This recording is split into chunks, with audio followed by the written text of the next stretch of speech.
अच्छा, कभी अपने बैंक अकाउंट में जो नंबर दिखते हैं या पर्स में जो नोट पड़े हैं उनको देखकर सोचा है कि ये असल में हैं क्या? यकीन मानिए, इसका जवाब आपको चौंका सकता है। तो चलिए आज पैसे की असली कहानी को परत दर परत खोलते हैं। तो सबसे पहले एक बहुत बड़े वहम को दूर करते हैं। क्या सच में हमारे हर रुपए के बदले सरकार की तिजोरी में उतना ही सोना रखा हुआ है? देखिए, बहुत से लोग ऐसा ही मानते हैं, पर क्या इस बात में जरा भी सच्चाई है? आज पता लगाते हैं। देखिए, आज का पैसा कैसे काम करता है ये समझने के लिए हमें थोड़ा सा पीछे जाना होगा इतिहास में।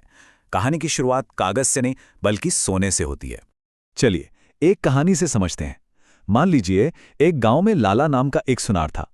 लोग उस पर बहुत भरोसा करते थे, तो अपना सारा सोना उसके पास सुरक्षित रखवा देते थे। बदले में लाला उन्हें एक कागज की रसीद दे देता था। और फिर कुछ बहुत ही दिलचस्प हुआ। लोगों ने भारी भरकम सोना ढोने के बजाय लाला की उन्हीं हल्की फुल्की रसीदों से ही आपस में लेन देन करना शुरू कर दिया। और पता है, इसी को कहा गया प्रतिनिधि पैसा या रिप्रेजेंटेटिव मनी। मतलब उस कागज की अपनी कोई कीमत नहीं थी। उसकी कीमत इसलिए थी क्योंकि वो असली सोने का एक वादा था, एक सबूत था। वो सिर्फ एक कागज का टुकड़ा नहीं था, बल्कि एक तरह का क्लेम टिकट था। आप जब चाहें लाला के पास जाकर अपनी रसीद दिखाते और अपना असली सोना वापस ले लेते। और फिर पैसे के इतिहास में एक जबरदस्त मोड़ आया, एक भूचाल आया कह सकते हैं। कागज और सोने के बीच का वो जो मजबूत भरोसेमंद रिश्ता था ना, वो हमेशा हमेशा के लिए टूटने वाला था। ये साल था 1971, एक ऐसा साल जिसने मॉडर्न पैसे की पूरी दुनिया का नक्शा ही बदल कर रख दिया। पर सवाल यह है कि आखिर हुआ क्या था इस साल? इसे इतिहास में निक्सन शॉक के नाम से जाना जाता है। हुआ ये कि अमेरिकी सरकार ने ऐलान कर दिया कि अब से अमेरिकी डॉलर के बदले सोना नहीं दिया जाएगा। और क्योंकि उस वक्त दुनिया की ज्यादातर बड़ी करेंसियां डॉलर से ही जुड़ी थीं, तो इस एक फैसले ने आप समझिए कि रातों रात दुनिया भर के पैसों का सोने से कनेक्शन ही काट दिया। तो अब सवाल ये उठता है कि अगर पैसा सोने से जुड़ा ही नहीं है, तो फिर वो है क्या? और यहीं से हम आज के मॉडर्न सिस्टम में एंट्री करते हैं, जिसे कहते हैं फियाट मनी। अच्छा, तो ये फियाट मनी क्या बला है? फियाट मनी वो पैसा है जिसे कोई सरकार कानूनी तौर पर वैध मतलब लीगल घोषित कर देती है। इसके पीछे सोना चांदी जैसा कुछ भी कीमती नहीं रखा होता। इसकी कीमत सिर्फ दो चीजों पर टिकी है। एक, सरकार का आदेश जिसे फियाट कहते हैं, और दूसरा, हम सबका एक दूसरे पर भरोसा। और यहीं पर सबसे बड़ा सवाल खड़ा होता है ना? कि अगर ये सिर्फ एक कागज का टुकड़ा है या हमारे कंप्यूटर स्क्रीन पर दिखने वाला एक नंबर है जिसके पीछे कुछ भी ठोस नहीं रखा है, तो फिर हम सब इसे इतना कीमती क्यों मानते हैं? मतलब ये पूरा का पूरा सिस्टम आखिर चलता कैसे है? देखिए, इसका एक शब्द में जवाब है भरोसा। लेकिन रुकिए, ये कोई अंधा भरोसा नहीं है। ये एक बहुत ही सोचे समझे और सुनियोजित सिस्टम पर टिका हुआ भरोसा है।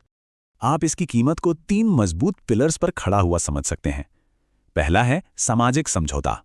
मतलब मैं आपसे पैसे इसलिए लेता हूं क्योंकि मुझे पूरा यकीन है कि आगे कोई और मुझसे वो पैसे ले लेगा। दूसरा, व्यावसायिक स्वीकृति। मतलब छोटी सी चाय की दुकान से लेकर बड़ी बड़ी कंपनियां तक हर कोई इसे पेमेंट के तौर पर एक्सेप्ट करता है। और तीसरा और सबसे शक्तिशाली पिलर, सरकारी आदेश। सरकार कहती है कि सारे टैक्स सिर्फ और सिर्फ इसी करेंसी में चुकाए जाएंगे। और ये जो आखिरी पॉइंट है ना, यही इसका असली सीक्रेट है।